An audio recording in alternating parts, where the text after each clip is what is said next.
그러면 이제 두 번째 조건에 대한 이야기를 해봅시다. 개념 두 번째인데 이거는 이제 우리 학생들이 이제 문제를 풀 때 아까 같이 기본적으로 풀이 해가지고 근 나오고 그냥 끝나는 해피엔딩이 아니라 좀 이제 특이한 상황을 만드는 거거든. 자, 첫 번째 게 뭐냐면은 내가 무조건 성립하는 조건 이렇게 나온 건데, 자, 첫 번째 ax 제곱 플러스 bx 플러스 c가 무조건 0보다 다 커야 돼. 무조건 0보다 커야 돼? 0보다 크다는 게 아까 보니까 요 위였단 말이야. 그래프가 여기만 존재해야 돼. 이러면 되겠구나. 자, 그러면 이 상황이면은 무조건 fx는 0보다 크다. 무조건. 그지? 예. 그러면 이 무조건 fx는 0이 아니죠. 또 무조건 fx는 0보다 작다는 존재하지 않죠. 무조건 존재하지 않죠, 둘 다. 자, 그럼 우리가 문제에서 이렇게 나올 수도 있다는 거야. fx가 0보다 무조건 작을 수 없는 조건은 뭘까? 이런 얘기예요. 모든 x에 대해서 fx가 0보다 작지 않은 조건은 뭐게? 라고 하면은 요렇게 두 개를 잡아야 되는 거고, 불편했구나. 이렇게 잡아야 되는 거고, fx가 무조건 0보다 작거나 같지 않은 경우는 뭐니? 얘란 얘기야. 다 똑같은 얘기죠. fx가 0보다 크다를 지금 이야기하고 있는 것 뿐이다. 이런 이야기인데, 오케이, 그러면 이 상황인데, 이 상황에서 얘들아, 여기를 방정식의 시선으로 바라보면요, 방정식은 x축하고 만나서 근이 만들어지잖아. 근데 x축하고 안 만났지 지금. 그 말은 무슨 말이다? 근이 없어요. 근이 없다. 허근이란 얘기인데, 그건 판별식이 0보다 작다라고 얘기할 수 있겠죠? 자, 그로 인해 갖고 첫 번째 fx가 0보다 클, 무조건 클 조건은 a는 0보다 크다. 아래로 불러줘야 된다. 근데 판별식은 0보다 작아야 된다. 자, 지금 보다시피 여기 있는 모든 판별식이 0보다 작다는 게 목격이 되실 거야.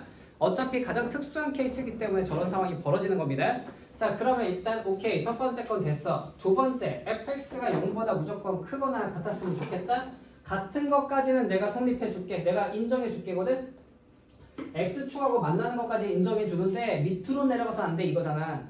그럼 만나는 케이스, 만나는데 내려가지 못했어. 뭐야? 접하는 거죠. 따라서 우리가 두 번째 조건에서는 판별식이 요 녀석 때문에 추가되는 게 d가 0이라는 조건이 있기 때문에 둘을 동시에 만족시켰다. 판별식이 0보다 작거나 같구나. 둘 또는 이니까. 이해됐습니까? 이렇게 해가지고 두 가지랑 얘기할 수 있다는 거죠. 자, fx가 0보다 무조건 크거나 같을 조건에 대한 이야기를 해본 겁니다. 자, 두 번째로 fx가 이번에는 0보다 작대요. 그럼 무조건 0보다 작다? 일단 x축이 있어야 되는데 0보다 작으면 이 밑에서 돌아야 되잖아. 그래프가 올라가면 안 돼. 뚫리면 안 된다고. 그럼 어떻게 되면 될까? 이거죠.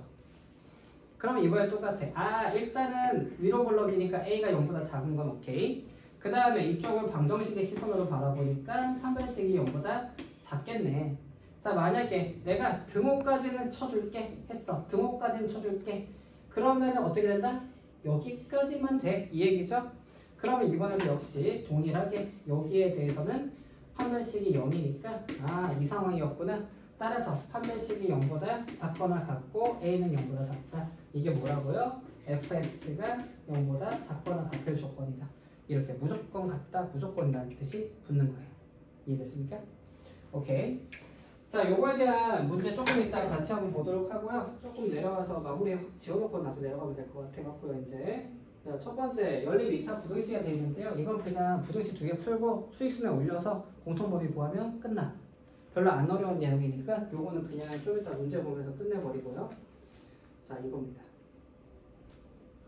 자, 이제 아까 방금 봤던 무조건이라는 저 조건이랑 마지막으로 여기 2차 방정식 실근 조건이라는 녀석이 있는데 이 근해 분리는 이 두 가지가 학생들한테 가장 난이도 극상이라고 느끼게 하는 개념이에요. 자, 문제 유형이 어려운 게 아니라 개념이 어려운 거야.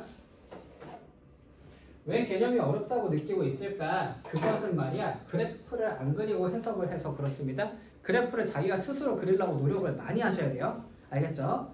자, 그럼 이 문제 가지고 여기서 무슨 얘기냐? 도대체 두 근이 모두 양수라고 돼 있다. 그죠? 첫 번째 조건. 자, 알파하고 베타에 대한 이야기를 할 건데 두 근이 모두 양수다라는 것은요. 일단은 근이 두 개가 존재했어. 그지? 그렇기 때문에 판별식은 0보다 크거나 같아야 돼. 그리고 두 근이 다 양수라고 했으니까 더했을 때에도 양수여야 되고요. 곱했을 때도 양수여야 되는 당연한 얘기죠. 여기 나와 있는 이 내용이 너무 당연한 얘기인데 진짜 근데 그거를 조금 더 다르게 한번 해석을 해볼게요. 우리가 알고 있는 걸로 2차 부등식은 2차 방정식의 두 근은 이렇게 2차 함수로 표현이 가능한 상태야. 그치? 자, 근데 여기에 보이는 지금 두 근이 모두 다 0보다 크다는 얘기 아니야? 이 상태가 우리가 지금 현재 첫 번째로 판별식이 일단 0보다 크거나 같은 건 알겠어. 자, 두 번째 f 알파 플러스 베타라는 거를 갑자기 갖고 와서 쓰고 있는데 다른 방식으로 우리가 접근하자면 이런 겁니다. 자, 여기 f0죠? 맞습니까? f0라는 친구가 어떻게 되는 겁니까? c라는 녀석이거든, 지금 이 문제에서. 그러면 여기도 양수여야 되니까 f0가 0보다 크다, c인데 0보다 크다, 이렇게도 우리가 해석할 수 있죠. 자, 근데 우리 여기에서 잘 생각해 보시면은 얘가 아래로 블록이기 때문에 a는 이미 0보다 큰 상태예요. 여기까지 오케이? 자, 우리가 지금 선생님이 이 얘기를 왜 하느냐? 지금 a하고 c라고 하는 부호, 이 두 개수하고 연관되어 있는 거는 알파 플러스 베타예요? 알파 베타예요? 알파 베타죠? a분의 c니까. 여기에서 말하는 이 알파 베타가 결국 a분의 c인데 얘가 플러스고 얘가 플러스인 조건이거든, 지금. 결론적으로 지금 f0가 0보다 크다 이거 자체가 누구랑 연관됐다? 알파 베타랑 연관돼 있어요. 자, 세 번째가 뭐냐? 여기까지 오케이. 그 다음으로 이런 얘기를 한번 해보자고요. 여기에 축이라고 하는 게 이렇게 되는 거였잖아. 마이너스 2a분의 b라고 나올 거야. 그치? 근데 요 얘기가 이렇게 볼 수 있지 않니? 이 축을 기준으로 해서 알파고 베타의 중점이 얘죠. 즉 얘하고 2분의 알파 플러스 베타가 같은 의미를 가지거든. 그러면 쌤이 무슨 얘기를 하고 싶은 거였냐면 이 축이라고 하는 게 0보다 어때요? 크죠? 즉 여기 보이는 이 친구들이 0보다 크다라는 의미는 사실상 얘랑 연관이 되거든. 그러면 말이야, 지금 방금 여기서 이야기했던 판별식은 판별식이니까 그냥 놔두는데 알파 플러스 베타랑 알파 베타가 사실은 있죠. 보편적인 진리 안에서는 이 친구는 축하고 연관되는 이야기를 하고 싶은 거고요. 이 친구는 대입하는 함수값이라고 부르는데 함수값이랑 연관이 되어 있습니다 라고 생각을 할 수 있어요. 근데 우리가 근을 가지고 얘기할 때는 좀 특수한 상황이기 때문에 양수음수 관계를 얘기할 때에는 그때는 우리가 그냥 알파 플러스 베타, 알파 베타, 그리고 판별식 이렇게 구사하면 되겠구나 라고 생각하고 있는 거거든요.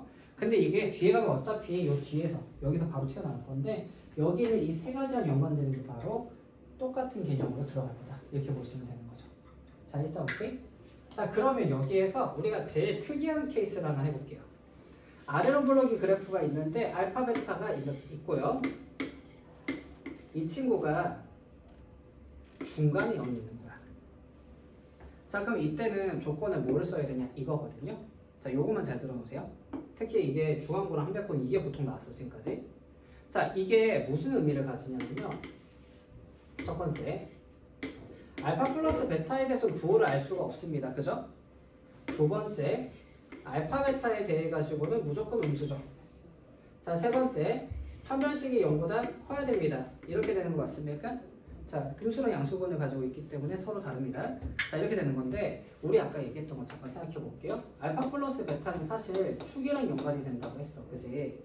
알파 베타는 이게 대입값하고 연결이 된다고 했어. 대입값 함수값이라고 부르는 거. 그리고 판별식은 0보다 크다. 이거는 그냥 실근에 대한 의미하고 연관이 되어 있어. 이렇게 우리가 얘기한 거거든요. 얘들아, 근데 있잖아. 진짜 재밌는 게 여기에서 요거 있죠. F0를 넣으면 0보다 작다는 의미와 같은 건데 이 상황이 이게 나오는 케이스가 되면요. 얘가 무시당합니다. 얘가 필요가 없어요. 왜 필요가 없느냐? 내가 가지고 있는 함수값 중에 하나가 음수라고 하면요. 2차 함수는 어차피 위로 뻗어 올라가야 되거든?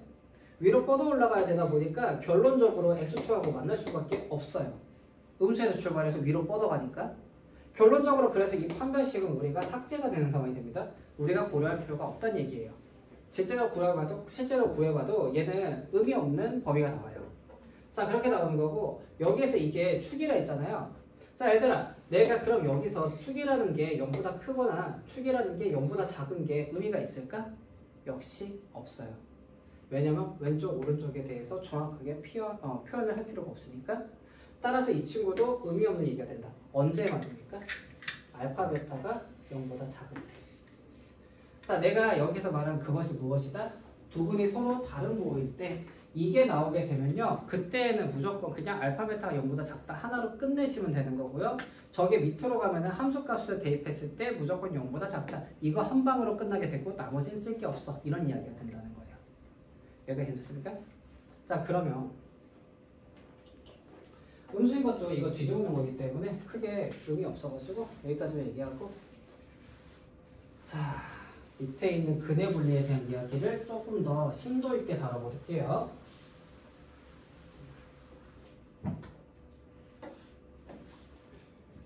좀 이렇게 다루기 위해서 좀 검은색으로 화면을 정해봅시다.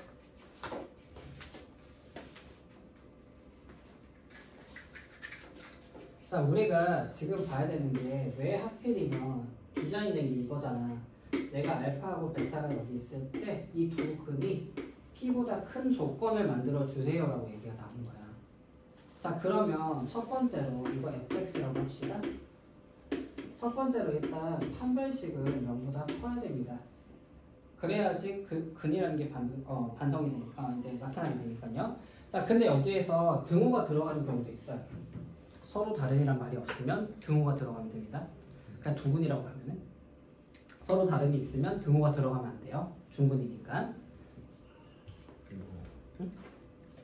배터리 없는. 배터리 없어서 그래. 괜찮아. 요거까지만 하면 끊을 수 있거든 이제. 자,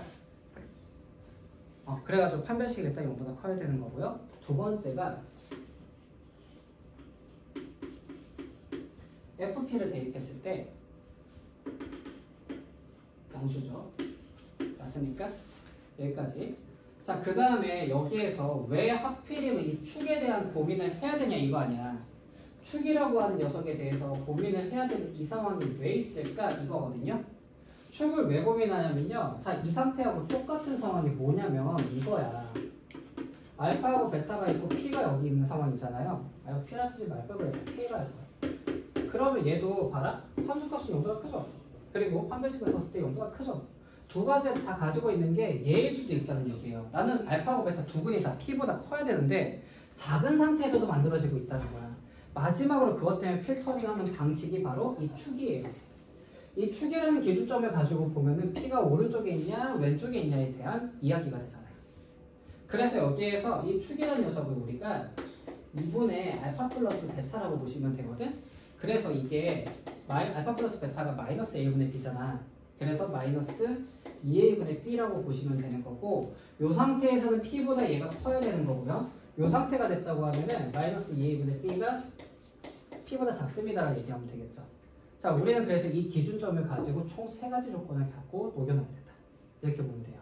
자, 근데 아까 했던 얘기 중에 이런 얘기가 있었어. 알파하고 베타가 존재를 하는데 그 P라는 친구가 이렇게 중간에 있으면 어떻게? 그때는 뭐다? 하나만 FP가 0보다 작다. 이거 하나만 가지고 게임 끝난다. 이렇게 보시면 되는 거죠. 자, 이 문제가 가장 많이 나왔어요. 사실은 이거 두 개보다. 이건 3개 조건을 써야 되는데 3개 조건을 이거 서술형 문제로 낼 거란 말이야. 서술형 조건으로 냈을 때 학생들이 이거를 극복하는데 걸리는 시간이 너무 오래 걸려. 그래서 대부분의 학교가 이거를 선택합니다. 그래도 이거 아는지 점검은 하고 싶은 거지. 근데 얘는 한 방에 끝나니까. 그래가지고 작년에 중앙고 이 시험에 이게 나왔거든? 와, 근데 생각보다 정답률 되게 낮았어. 학생들이 제대로 공부를 안 했다는 얘기죠. 이게 얼마나 쉬운 얘기였는데. 그래갖고 내가 야 이거 이렇게 푸는 거잖아 얘기하니까 애들이 와가지고 막 거의 막 사색이 돼. 안타까워서. 왜냐면 2줄이면 풀이가 끝났으니까. 얼마나 쉬웠겠어. 얼마나 아쉬웠겠어. 이건 내가 맞출 수 있을 것 같은데 막 이런 생각 들었을 거란 말이야. 자, 그런 사고를 이연에 방지하기 위해서 미리 얘기해 드리는데 이거는 필수적으로 무조건 알아야 되고요. 자, 내가 그래도 공부를 열심히 하고 있다. 이거 두 개도 당연히 우리가 연습하셔야 됩니다. 알겠죠? 자, 여기까지가 개념명사 근의 분류예요. 이렇게까지 한번 해봤어요. 자, 이제 문제 풀이로 가보자.